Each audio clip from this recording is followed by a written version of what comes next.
Hey y'all, welcome and welcome back to my channel. It's me, Kia Simone, and we are here to get into these Real Housewives of Atlanta, where Sheree is finally throwing a party for kicking Tyrone to the curb, and Marlo is doing the same with her nephews, and she needs her ass kicked. Let's just get into it. Marlo makes me absolutely sick. I am quite disgusted with how she has handled her nephews, and I would just like to go ahead and get straight into it.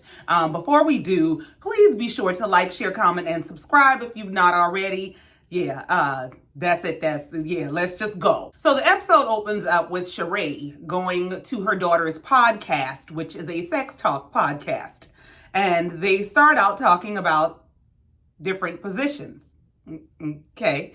But before they can really get into the conversation, her daughter gets an alert for a headline with breaking news that Sheree and her boyfriend Tyrone are no longer on speaking terms after he stood her up in Philadelphia for almost sending him back to prison for asking him to film this show. Sheree said Tyrone put that damn story out. Tyrone is broke. He needs some money. Then people will buy those stories. He's the one who sold the pictures of me sitting on the sidewalk. So I don't hear nothing about no breaking news that Tyrone done sold to get him a penny or two. Sheree questions if the relationship was ever real, if Tyrone ever really cared about her, because if he did, how could he treat her like this? And the answer is absolutely not. There is no honor amongst thieves. Why did you think you were Bonnie to his Clyde and he wouldn't do you this kind of way? No. A scammer is a scammer. And there is no honor amongst thieves. So we move on to Marlo's house, where she is frustrated with her nephews because they are basically teen boys. They have their laundry all over the place. They're not cleaning up after themselves. They have been misbehaving since the call with their mom where she had this outburst, and she's lately been getting calls from the school and they're not really doing what they're supposed to do at home. So she's frustrated with them. Marlo is saying she doesn't know what she should do because she has tried to give them everything and they've just been not the same since their mom, since she had this whole outburst, and she just doesn't know what to do. Take them to therapy. And she asks them, do y'all think y'all need therapy? What child is going to tell you, yeah, I think I need to go sit on a couch and talk to a professional about the depths of the things that are going on inside me? What child? Marlo gets on my damn nerves. Take those children to talk to somebody. And while you down there, talk to some damn body too. At this point, I'd rather see Marlo's life. I'd rather see the details of Marlo the Madam, what it is to be a lady of the night. How do you secure your clientele for whatever business you in? Show me that. But this exploitation of these boys and how she is the victim, I'm not here for it. We move on to Kenya's house, where Sonia stops by to kick it and catch up. Kenya has questions about Sonia's marital and family dynamic because her whole damn family lives at her house.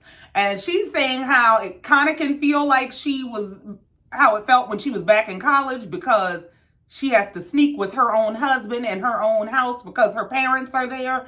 But on the flip side of that, she has the support of her entire family, whereas Kenya doesn't have any of that.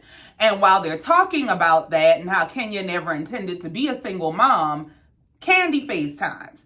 So Candy updates them about her run-in with Dennis the Menace the Trespasser and the law, and how he was trying to jump her fence and get in her yard and claimed he know her and all kinds of foolishness. So they've trespassed him from the neighborhood, and if he comes back, he's going to jail. And then Sonia and Kenya talk about Kenya's running with Marlo, and Kenya is over it. Kenya said, I've tried with Marlo. I've done the best I know how with Marlo, and I'm done. It's insane to keep doing the same thing over and over, and I'm not about to do that. And I don't blame her. Moving on. So then we move on to Sheree's house, where her girlfriend Fatum comes by. And Fatum and Sheree are catching up about the whole getting stood up in the street, because she hasn't had a chance to see Sheree since this whole thing happened and exploded all over the internet. And they are talking about how Sheree feels about everything. And Sheree starts explaining that she feels stupid. And she breaks down saying how she feels like he scammed her just like he scammed the people out of money. Fatum kind of just comforts her and tells her it's okay, you know, you loved him, you're not stupid for loving him, but you know. And Sheree steps away, takes a second to herself, and comes back, and she's kind of gathered herself, and she's saying, you know, Kim, oh, con artist manipulating, ain't got no money unless you schemed it out the street. Kim, I'm too good for him.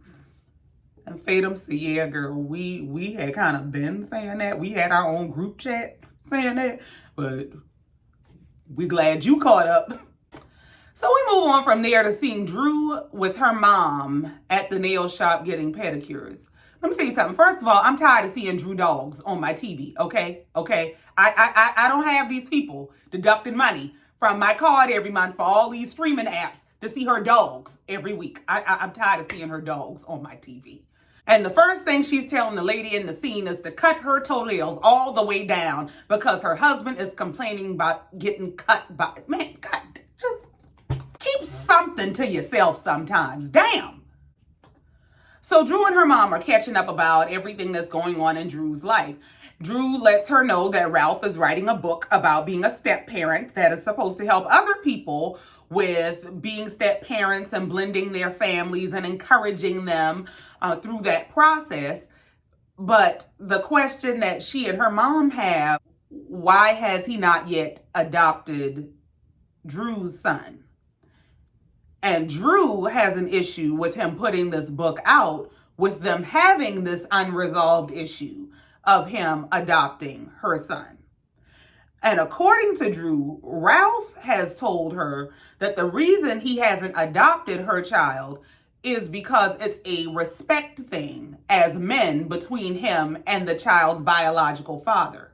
And from Drew's position, Drew feels like, well, his father isn't in his life, so why wouldn't you just adopt him? Well, here's the thing. I get both sides of what they're saying, but I kind of lean to the side of Ralph. It is absolutely a beautiful thing. It's a beautiful gift that he does have a man to stand in the gap, that he does have a man to be a father, to guide him into manhood. But that does not change who he came from. And if he's there as a father and he is an active, loving father to this child, I don't get why it makes a difference if he actually adopts him or not. So then Drew's mother tells her that she sought out an advising from a lady named Prophet June that gave her a message. And she played the message for her daughter. And the message is a message telling Drew's mother that she and Drew need to pray a prayer of protection because there is a female adversary that is out for Drew. And once again, Drew is on a witch hunt. Last year, it was Delilah. And the damn Delilah ended up being her new BFF Portia while she was accusing everybody else of being Delilah's. Now, there's a female adversary that's out there. And here Drew goes playing Clue about who it could be. It could be anybody, because she said it could be a female or it could be a male with a female spirit, because you don't know how things are when you see them in the spirit realm. Of course, Drew's first suspect is Sonya, because her and Sonya recently fell out and she told her mom about it. And so, yeah, I think that's probably what she's seeing. That's probably what's going on. We gonna see. Child, we will. Moving on. So we move on to see Sheree and Sonya meet Marlo out shopping for her new house that's being built. Her home will be done, she said, in 12 to 14 months. Furniture is taking forever and a Wednesday to get here. So she's going to go ahead and start ordering things now so she'll have a couple pieces and won't be living on air mattresses and things when she gets her house ready. Okay. While they're there, Sheree mentions to the two of them that she is planning a sleepover for the ladies, where she wants to do a girlfriend slumber party to get, her mojo back. Stella got to get her groove back, and this is where it's going to start, is at the slumber party. And Marlo told her, yeah, okay, I'll come, but you better tell Kenya not to try me, because if she try me, we're going to tear your house up. And that's all you want to do, Marlo. Marlo is the type of heifer that ain't used to nice stuff, for real. And she has finessed her way into a lifestyle of nice things and thinks she the only one supposed to have something. And you want to go to everybody else's house and tear this up after you. Girl, go to hell. Sonia said, Marlo, in terms of you and Kenya, do you think you could just not go below the belt? Marlo said, no, I don't think so. I need class for that. You right. You right about that. You need class. So as they're sitting there talking, Marlo decides to confide in the ladies that she kicked her nephews out. Sonia and Sheree are absolutely shocked. What the do you mean you kicked them out? She just, I was frustrated. I'm tired. I'm over it. I was frustrated with them. I was already frustrated with Kenya because Kenya pissed me off. And then I went home and I was upset with them because I was already frustrated with Kenya. And I took them to do their laundry. And then 3 days later, I go upstairs. The wet laundry is all over the floor and it's sour. And I lost it. And I told them they had to get out. So where to turn at now? Well, I sent them to my sister, her younger sister, who has 4 toddler children, according to Marlo. So you put these boys out of your house and sent them to your sister, who already has 4 small children, and told her, I can't deal with them no more. You take them, and if you can't take them, do whatever you gotta do. This heifer said it's been 3 years and she just needs a break from them. Girl, what? Sheree said, you know how many times I wanted a break from my children? It just don't work like that. Marlo said she'll let them come back in 30 days after her sister begged her to just give them a 30-day warning. Because I need a 30-day warning, heifer. I got 4 children of my own I'm trying to take care of. Now, I'm sorry if they cramp your red light district lifestyle, but it takes a village. And right now, heifer, since you done went and got you a whole job on the backs of these kids, earn your check. Marlo is as low as they come to me.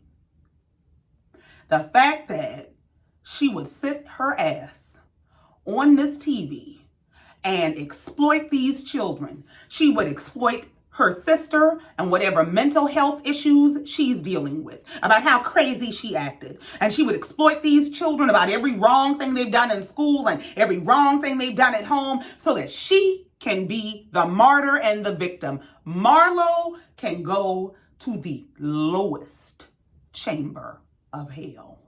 So we move on to Sheree's slumber party, where she is having a nude party in all shades of melanin so that they can let go of all of the negative energy and she can move back into her stelladom. So everybody gets there and all the ladies are talking about Drew before she arrives. Fatum lets them know that, yeah, since Drew was talking all that shit to me, I was telling a friend of mine about old girl and all that shit she was talking, and they said, oh, what's her name? So I gave them her name and they gave me a background check that they did. Yes, they say that this girl and her husband got about 12 aliases. So what y'all know about that? Fatum, you crazy as hell. You got to be out your damn mind to have an argument with somebody and decide to go find whoever you have in your network that can pull information on. Like, what the fuck? So old fool ass Fatum is asking, what do y'all think this means, that she has these 12 aliases? I don't know what it means when somebody has this many aliases. Candy said usually it means they got bad credit. This Atlanta. I know people. This is what they do when they got bad credit. They got a bunch of shit, a bunch of names that ain't theirs. So Drew finally shows up wearing the same pajamas as Sheree.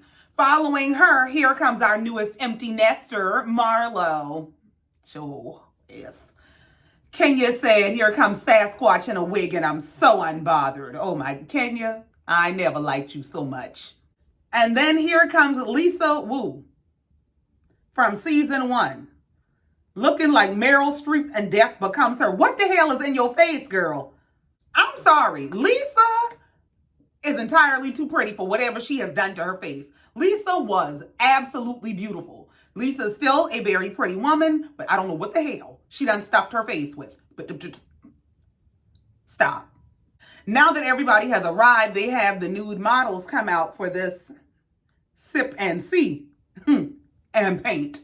Now, as they sipping and seeing what they can sip while they're seeing, and Drew picks an argument with Sonya.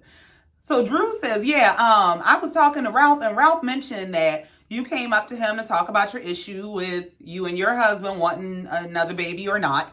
And you made a comment to him about, yeah, y'all act like y'all busy, but y'all ain't that busy. Sonya said, girl, listen, I didn't mean any harm when I was saying that. It was kind of a joke, and it really more to say you can't quantify how busy I am, so don't tell me how y'all are more busy than me with your 3 kids, and so I should go ahead and have a baby. That's kind of what I was saying. And Sonya is clearly getting frustrated because Drew wants to have a confrontation.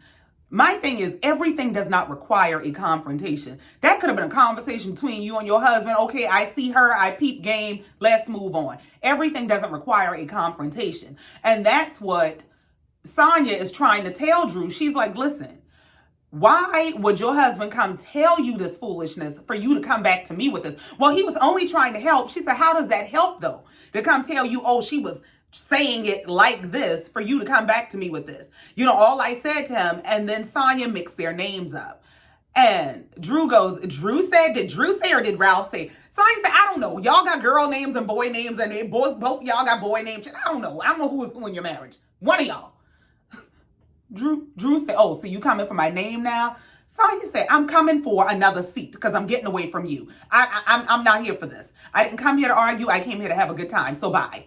Drew said, well, you kick rocks. Well, I will, bitch, because ain't nobody come here to argue with you. Sheree has a beautiful menu planned out. These people came here to sip and see and eat some meat. So in the midst of all this, Marlo goes to go to the bathroom and Candy runs into her in the bathroom.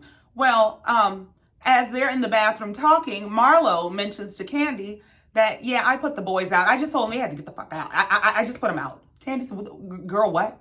You did what? And so they go to sit down and talk, and Marlo is fake crying to Candy about how she's losing herself and she's drinking more, and I think I need therapy because this is just too much, and Candy ain't trying to hear none of that shit.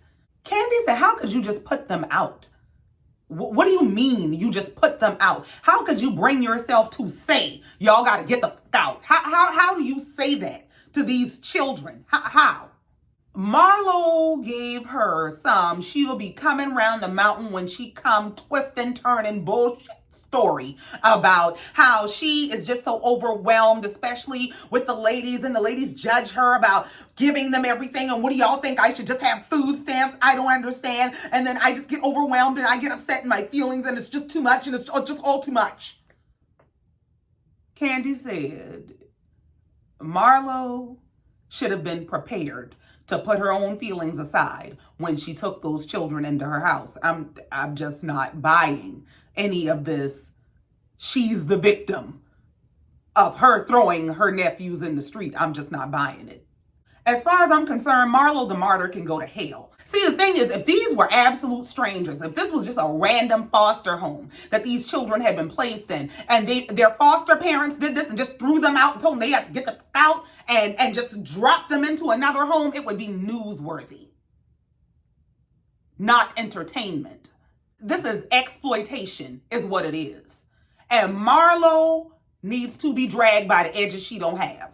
So they shift gears and they go from their sip and paint to I think it's like an Indian style dinner. Like they do this floor style. It was just fabulous. One thing Sheree executes is fabulosity, okay? It was an absolutely fabulous dinner. So they're sitting down for their fabulous dinner at this fabulously decorated table.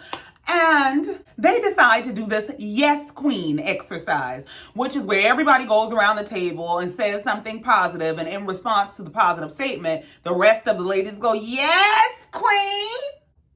They ain't did all that. Drew seems to be the primary one of the ladies who is struggling with this exercise. She is giving a backhanded compliment about how she gets along with most of the people at the table, and Kenya calls her out. Sheree said, old girl don't know how to give a compliment because she don't get them. Poor thing. I said, Lord, you know. Sheree, you didn't tell the people that shade was on the menu. So rather than just formulate a decent compliment, Drew turns it on Marlo and starts asking Marlo, does she really love everybody? Like she says, like, girl, what? Marlo say, yeah, I do. Do you? Do you love everybody? You love Sonya? Drew said, yes, I love everybody, even my enemies. At this point, Lisa is absolutely drunk. Lisa Wu's drunk ass has a complete outburst, but that's it. That's it right there. That's it. That's it. You gotta release anybody that hurt you. Cause see, if you don't release them, or you be in bondage. Cause see, you could be in bondage cause you're waiting on an apology that you ain't gonna get. Can you say, yeah, that's right. Lisa said, yeah, you ain't never gonna get it. It ain't coming. You ain't gonna get it. I said, shit, they drunk. And you will be the victim. And I ain't waiting. I ain't waiting on no apology. I ain't waiting on nothing.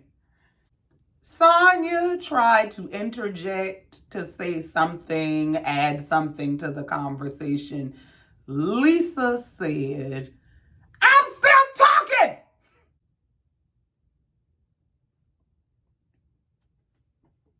Could somebody take Lisa to the bathroom? So now Sonya and Lisa are going back and forth about, well, I'm just trying to get a word in and you doing a whole lot of talking. Lisa said, well, hold your thought then. If you hear me still talking, don't try to interject me. You trying to tell, just hold your damn thought. Sonya said, I'll be damned if Lisa ain't the drunk auntie right now. And Lisa, if you're trying to get your peach back, this just ain't the way to do it. So back to Drew and Fatum, they're going back and forth about who don't know who, you don't know me, and I don't know you. And so Kenya, with her drunk, brings up the background check. Kenya said, well, I think you should know, Drew, that whatever went down between you and Fatum the last time, she was quite offended. To the degree that she talked to one of her friends, and her friend is a detective or somebody. Shit, girl, I don't know. And he pulled up all your information and said your husband's name is Danielle. So what is going on at your house? Drew said, is this lady a damn stalker? Because what is you talking about? By she pulled up a background check on me and my husband. So Fatum starts to run down the details about the background check about, yeah, I had a friend who looked your information up and said y'all got a bunch of aliases and I don't know what it means. So I brought it to the girls and asked them what they think it means. Now, as she's saying all this, Drew is pretending like she's not listening to Fatum. And she's talking to the wait staff about her salad and can I have some more dressing? No, honey. It's some truth to something she's saying. It's something about this. It's true. Because yeah, you trying to play like you don't hear this lady for a reason. You hear her, and they asked her, "Do you don't hear her talking? What's she talking about? Who is Danielle?" And Drew is in the confessional saying that Danielle is one of her assistants. She told the ladies that Danielle was one of her assistants. I don't know if it's somebody that does work for her, used to work for her, just put stuff in their name for her. I don't know. But that was her excuse for why this Danielle person comes up on their background check as an alias, because she works for them. Kenya don't really give a damn what the explanation is because she is sheets to the wind. Homegirl is drunk and laid out on the floor having the time of her life. Live your best life, girl. I don't even blame you shit at this point. And now Drew is addressing Sheree, saying that you need to address your friend, just like you wanted me to address the assistant. And Sheree said no, because the difference is I'm not running around repeating the stuff she's saying. Like you were running around repeating the stuff the assistant was saying. She's saying the stuff on her own. I ain't got nothing to do with that. Drew said, but she's in my face saying it at your house as your friend. Sheree said, once again, I ain't repeated nothing she said. I'm steering real clear that I didn't say I believe a word. You got to fight with her. I'm not about to put her out. She just bought me a good bottle of wine the other day. You can go to hell. And Fatum crossed the table talking cat shit. Fatum said, yeah, well, yeah, I did a background check. You right. And if you keep with me, I'ma do some more. Play with it. So the drunk aunties jump in. Kenya said, but Drew, here's the question. Do you love her? Lisa said, that's the question. That's the question right there. Do you love her? So in the midst of all this, Fatum has Sheree to go upstairs and change clothes into her yoni steaming garbs so that she can come down and use something they are calling a coochie incense to clear old energies out of her cooch. And Sheree is about to come downstairs and do squats over this thing to clear the old energies out. And she says she felt a tingle, so I guess she's ready to mingle. Child, I don't know. Kenya is in the background doing African dances. Marlo is at the table screaming, ain't no man gonna want to go down on you with your smelling like flea market incense. And Drew is sitting at the table about, this is witchcraft. That's a bunch of black magic over there. I don't want nothing to do with that. So they toast to fresh cooch. And Kenya makes a joke about her wig. And Marlo says, I'm so glad that we're at this moment because I remember a time when you couldn't mention a wig with Kenya. She would always get upset. Kenya said, well, eat it. I got on a wig. It is what it is. Get over it. And Kenya is talking to Candy in the corner. She's like, she's always trying to talk about me. What is her issue? Marlo said, how am I trying to talk about you? All I'm saying is, I'm glad you're admitting that you're wearing a wig now. I'm glad your self-esteem came up. Kenya said, I am the moment. I am always the moment. I said, you better. Here's Marlo Bitters. Not to mark you ain't. Kenya is in the camera. I am the moment. Marlo said, not to your baby daddy. Everybody in the background. Marlo, why? Why must you go solo? I'm sorry, I'm a kid. She couldn't keep him. Marlo, and you couldn't keep a damn soul either. You ain't had nobody ever claim you in public, much less marry or divorce you. So the episode ends with Marlo announcing that she is inviting all the ladies to a road trip that she has coming up in a few days. And Kenya essentially laughs in her face. This is your first trip as a peach holder. This is what you host on a road trip? How dreadful. Now Marlo mad. And she trying to throw a drink on Kenya. Just Marlo has absolutely no class. For Marlo to come to Sheree's home, Sheree is one, supposed to be her friend.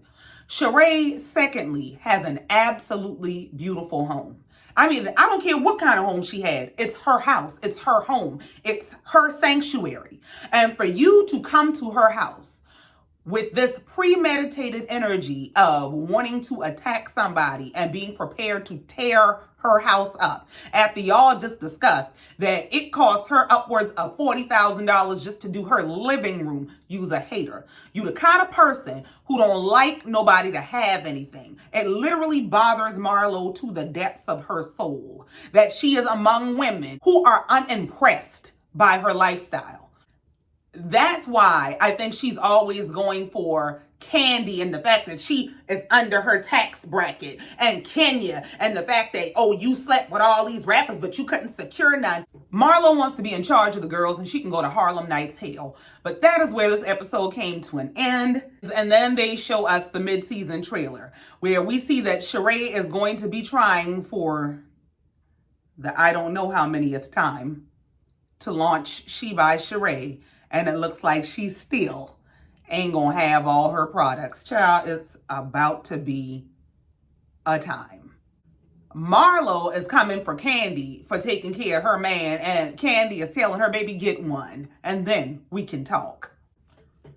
Drew gets hurt pretending that she actually works out.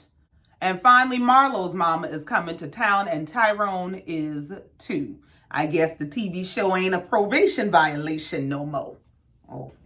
Okay then. So it looks like they have a lot more coming this season. We'll see exactly where they pick up next week. But that's it. That's all for this episode. I ain't got no more. Thank you so much for coming down here, listening to me, and letting me get it off my chest.